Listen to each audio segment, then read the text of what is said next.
dismissing kids and students to their classes right now. One of the things I failed to mention in that service was, of course, we're dedicating those children's lives to the Lord. And it is our hope that they will, as they become mature enough, follow up on that decision by making their own decision to follow Jesus and be baptized into Him. We believe baptism is for those who are mature enough to understand its meaning and independent enough to make their own decision. So that's why we don't practice infant baptism. We believe that it's for as kids come of age and are independent to make that decision on their own and can understand what Jesus has done for them on the cross, then we're ready for baptism. But it's our prayer that we hope those kids will do that as they mature in Christ. So for every event we do at Murray Hills, we do a review of it. So every time we have any type of event, we'll sit down with the staff and we'll just break it down and be like, okay, what went right, what went wrong, what would we do differently next year? Would we even do it next year? You'd be surprised how often we ask that question. Is this something we need to keep doing? And we've done that, for the last 10 years with baby dedication, and I keep a file with all the notes every year of what we would do differently. And we're supposed to review it, well in advance, so we got time to make adjustments. We don't always do that. But the last 2 or 3 years, the note has said, we really need to do more with that service. Like we don't, sometimes it just feels like it's 5 or 10 minutes at the beginning of service and then we're done and we move on and talk about something else. Like we really need to make the whole service about that. We really ought to make the message about that if possible. And I've seen that note the last couple of years, but I'm always in the middle of a series. I read the note too late, and I've already made out the preaching schedule, and I'm in the middle of a series, and so we're not able to do it.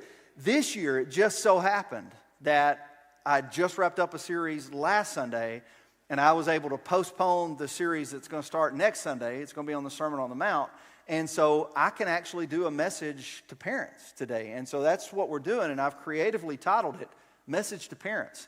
And so I just want to talk to the parents today. And this is not just for new parents, okay? This is for all parents. This is for new parents. This is for young parents. This is for old parents, or as we like to call ourselves, parents of teens. This is for empty nesters. This is for future parents. This is for parents by choice. Now, some people don't have biological children, but you are parenting somebody. You have somebody in your life that you have parented. So this is for all parents. And I'm going to do something a bit unusual with this message, primarily because we don't have as much time. And surprisingly, it's shorter to preach a 3-point message than it is a 1-point message because there's usually less story. So I'm doing a good old-fashioned, we just sang Leaning on the Everlasting Arms, and I'm preaching a 3-point message. So we're going old style this morning. And the 3 messages, 3 points that I have for parents are, don't miss it, don't buy it, don't force it. I wish that had happened during the last series because that would have been perfect. And we're talking about phones. But don't miss it, don't buy it, don't force it, okay? Here's what we mean by that. First thing, don't miss it. And this comes from a book that Tammy shared with me years ago, Parent Every Week Like It Counts. And the basic premise of this book is time is short, so we should make the most of every opportunity we have with our kids. Be present, be intentional, make memories, build connection. We've only got a limited amount of time before they grow up and move out of our house. And it goes like that. My mom preached this to me all the time, especially when the kids got into high school. When the kids hit high school, she's like, just blink your eyes and they're going to be gone out of the house. Just blink your eyes. And I never believed her. And now, as an older parent, I tell young parents the same thing. Like, it's going to go so fast. You have no idea how fast it's going to go. Now, the families that just stood up here, it don't feel fast right now. Right? That don't feel fast at all. It's like you're up at 2 a.m. changing diapers and cleaning up spit up. And, you got multiple kids under the age of 5. That feels like it's going very, very slowly. But really, when they hit middle school, when they hit high school, when they get that driver's license, it just suddenly life just speeds up. And it's like you turn around and they're grown. And it does. It goes by so quick. It's like the first 5 years from birth to kindergarten is really slow. And then freshman year to senior year It's super fast. And they use 2 verses to kind of illustrate why this is so important. One of them is Ephesians 5, 15 and 16 says, "Be very careful then how you live, not as unwise, but as wise, making the most of every opportunity because the days are evil." And that's not a verse specifically written to parents, but I think you can see the application to parents. Make the most of every opportunity. You have a limited amount of time with your kids when they are young enough to be in your home and under your direct influence all the time. And so make the most of every opportunity you got. Be there as much as you can. Be at their events as much as you can. Make memories, as many memories with them as you can possibly make. Just do all you can to be there for them. And this second one is Psalms 90:12, which is, "Teach us to number our days that we may gain a heart of wisdom." So time is fleeting and it's precious. Teach us to number our days. And the authors actually do a really cool illustration about this that I set up behind me. They do it with marbles. But I went to Hobby Lobby Thursday or Friday night to buy some marbles, and they didn't have enough marbles at Hobby Lobby. So I went to Pony Beads, and they didn't even have enough pony beads. But I'll show you kind of the way this illustration works is what they did was, I put 1 bead in this jar for every week of your child's life from birth until the age of 18. So that is 936 weeks. So there's 936 beads in this jar, which at birth looks like a lot of beads. But you can see what happens. If you were to, every single Sunday, if you were to take out 1 of these beads for every week that passes, here's what it would look like. By the time they're in kindergarten, you got 676 weeks left. By the time they are in middle school, you got 364 weeks left. Now, they ran out of black beads, but I'm kind of glad they're red because it emphasizes the urgency. When they start high school, that's 208 weeks. Put that up to that one right there. It starts moving fast. When they get their driver's license, a little less than 100 weeks before they turn 18. And then, senior year, that's what it looks like. Less than 52 weeks. Now, I know we got some parents of seniors in here. This is actually what you're looking at this point until they graduate. It goes by so fast.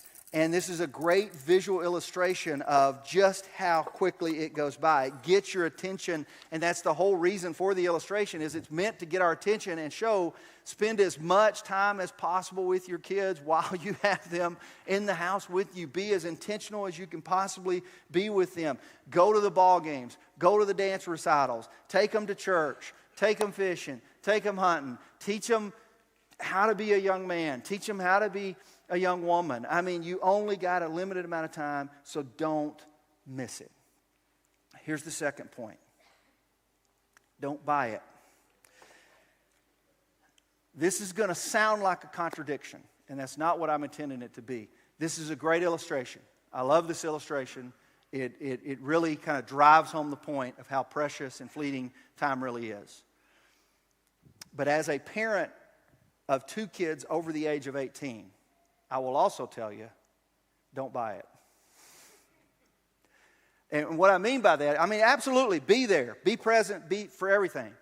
But do not buy the idea that just because your kid turns 18, you're done parenting that kid. Or just because they graduate high school, you're done. Or just because they move out of your house and they're on their own, you're done. I mean, I don't know where we got that idea, but somehow we got that idea culturally, like you only have a limited amount of time with your kids, and as soon as those kids grow up, move out of the house, you're done parenting. No, you're not. Empty nesters can give me some amens here. You're not done parenting, right? I'm 50 years old. My mom's still parenting me. She's still raising me. She's hoping that eventually I'll turn out okay. That verse that Wayne read, she's like, God, you promised. And by the time he's 65, maybe. We'll get there. But no, I mean, seriously, like, when I have a tough day, who do I call? My mom. If I'm trying to figure out, okay, Mom, how do I work out this? I don't know how to talk through this. Or if if I'm trying to make some kind of leadership decision, I'm probably going to call my dad. Hey, talk me through this a little bit. Let me walk through this. Or some financial decision, what do you think about this? This is kind of what I'm thinking. What do you think about this? My kids do that to me. I mean, just because they're 18 years old doesn't mean that we're done parenting with them. Parenting is not a limited, you didn't sign up for a limited responsibility there. Like, I know I had you, but as soon as you're 18, good luck, you're on your own. That your kids are going to be with you their entire lives. And they need you for their entire lives. And you need them for their entire lives. And it's not, parenting a kid that's 50 years old looks drastically different than parenting a kid that's 25 years old, right? Looks drastically different than parenting a kid that's 15 years old. Looks drastically different than parenting a kid that's 5 years old.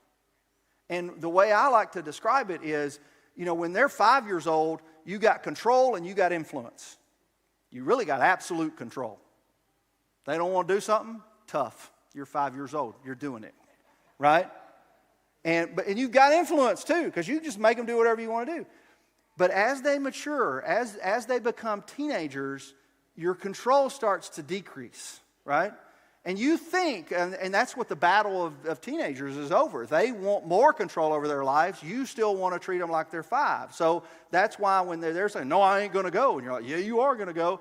And you're battling that because you're losing control. When they start driving, you don't know. You just don't know. I'm like, well, we can track them today. Yeah, you can, but there's ways around that, right? That's just, you start losing more and more control. But if we've invested in them, if we haven't missed it, you can continue to gain influence. Matter of fact, once they become young adults that you can gain even more influence. You have way less control. You have no control, really, because they're grown. And they can pretty much make their own decisions. But you can continue to have influence in their lives. Your influence can grow throughout their lives. My parents probably have more influence on my decisions now than they did when I was 16. Because when I was 16, they didn't know what they were talking about. And at 50 now they do. Like they know what they're talking about now.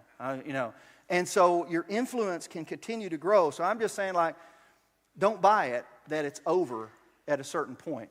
Here's what the Proverbs says. Proverbs 1:8-9 says, "Listen, my son, to your father's instruction, and do not forsake your mother's teaching."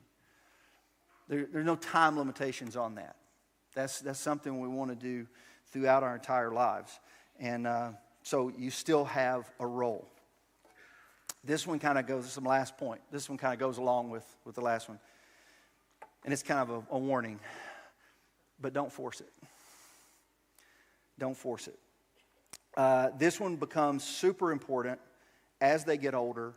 And I especially think about this in the adolescent years. There's going to be a battle between control, influence, and you're going to be tempted as a parent to force it, because we all are. But I got this one from Jonathan Haidt's book, and he talked about a book by Alison Gopnik, which I haven't read. She's a developmental psychologist, and the book is called The Gardener and the Carpenter. And she uses 2 metaphors to discuss parenting strategies. And she said, you can be a carpenter or you can be a gardener. And she said, a carpenter requires skill and expertise, the ability to follow a well-designed plan. And if you follow the well-designed plan exactly, if you follow the blueprint, you're going to get the young adult you wanted out of that. Or you could be a gardener. Gardening requires care and nurture. You don't have to have all the necessary skills. I started gardening, years ago. I haven't put a garden out in several years because of softball season, but I started gardening years ago and didn't know what I was doing. And that's kind of like parenting. You have no idea what you're doing.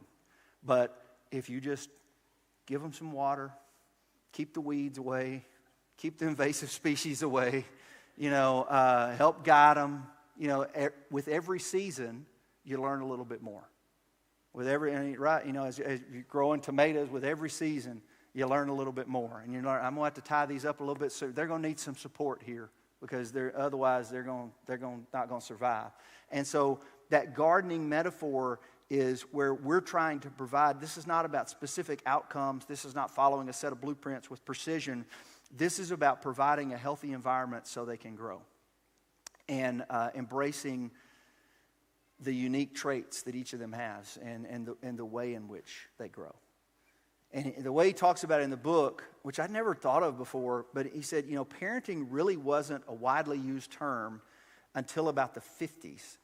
And it didn't really become popularized like in media and books and articles and those kind of things till the 70s. And suddenly in the 70s, there's all these experts trying to tell us how to parent. And if you'll just follow this plan and do this and do this and do this, then you're going to produce the perfect kids. They're going to get in the best schools. They're going to have the best scores on their ACT. They're going to have the highest GPA. They're going to make it into the best programs athletically, academically, or whatever. If we just follow the formula, we're going to produce this outcome like we want. And Gopnik says, a way better way to think about child rearing is your job is to, quote, create a protected and nurturing space for plants to flourish. It takes some work, but you don't have to be a perfectionist. Weed the garden, water it, and then step back, and the plants will do their things unpredictably and often with delightful surprises. She encourages us to embrace the messiness and unpredictability of raising children. And I thought of it in terms of like trees. When we put some new trees in out at the church here, and whenever we do that, they come out and they plant the trees, and they tell us they're going to need a lot of care in year one. Make sure they get plenty of water. Make sure the weeds stay away from them. Make sure there's not any kind of diseases hitting them. Make sure there's none of the bugs or anything like that. We're going to have to provide a lot of care because they don't have a deep root system yet, and we're just going to have to provide as much care as possible. They're much more vulnerable when they're young. But as they grow and as they mature, if you give them the right environment, they're going to develop deep roots, and they're going to be able to handle a lot more of the stressors of life. Eventually, they'll be pretty much independent. You're still going to have to provide some care, but they'll be fairly independent of that. And I think that's a great metaphor for parenting. It's not our job to grow it perfectly. We don't do the growing. We water, and we provide nutrients, and we provide protection when they're at their most vulnerable, and we provide support, and we're trying to help them grow up to be mature and independent and able to handle the stresses on their own. And I think, like Wayne read the proverb, train up a child in the way he should go, and when he's old, he will not depart from it. That word train kind of trips us up sometimes as parents, and we start thinking, I gotta follow the instruction manual. What's the instruction manual say? And the Bible is not an instruction manual for parenting.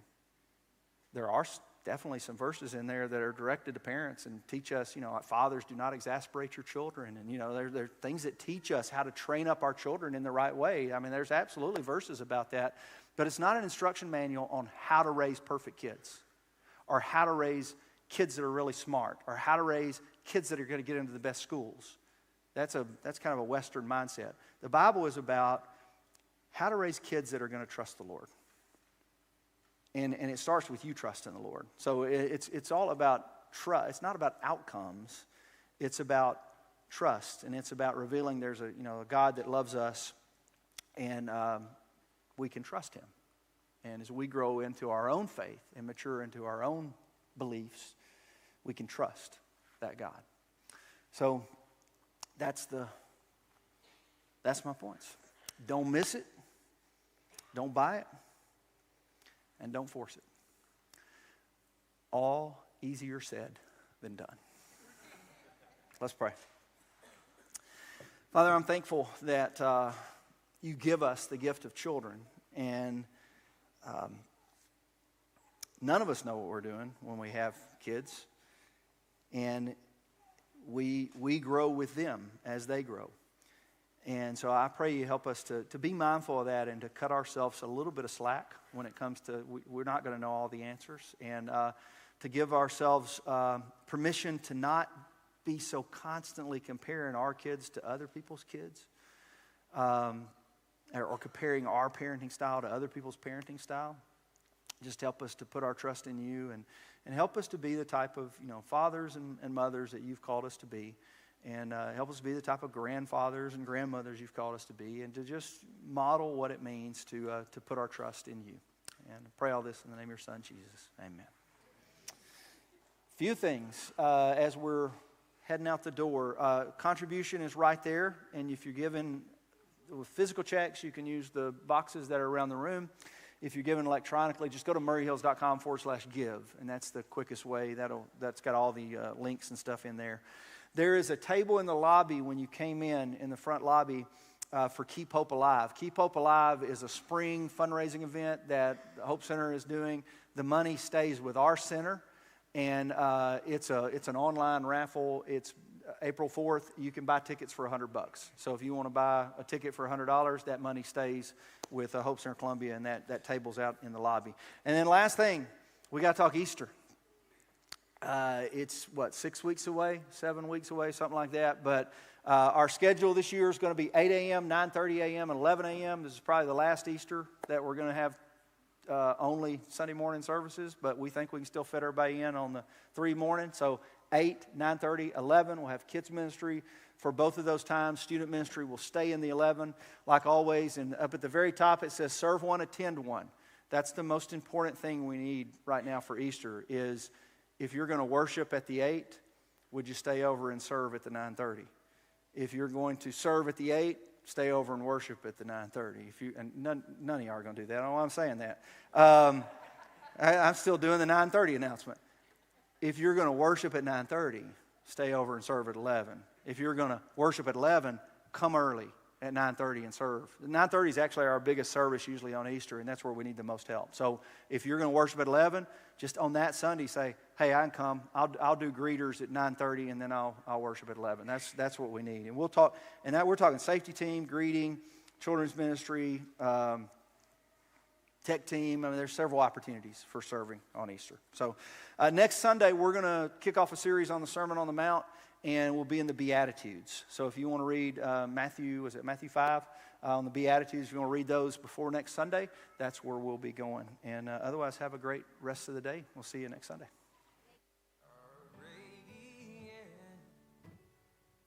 There'll never be